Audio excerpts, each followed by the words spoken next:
গভীরভাবে তদন্তপূর্বক আপনারা সনদ দিবেন। যেন তেনভাবে যেন সনদ না দেওয়া হয়। আমাদের বুকে যারা গুলি ছুঁড়েছে, আমাদের বুকে যারা ছুরি ধরেছে, তারা যেন কোনোভাবে সনদ না পায়, সেই বিষয়টা আমাদেরকে ভেবে দেখতে হবে।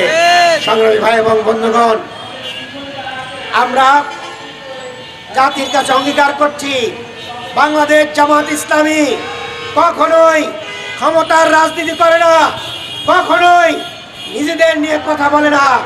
আমরা চাই দেশের জন্য, আমরা চাই জাতির জন্য, আমরা চাই জুলাই যোদ্ধাদের জন্য কাজ করতে।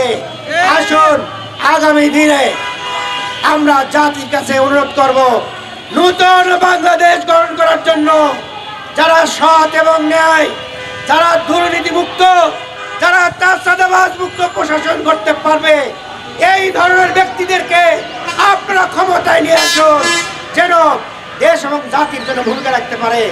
আপনাদের সবাইকে ধন্যবাদ এবং মোবারকবাদ জানিয়ে আমি আমার বক্তব্য এখানে শেষ করছি। আল্লাহ হাফেজ। বাংলাদেশ জিন্দাবাদ।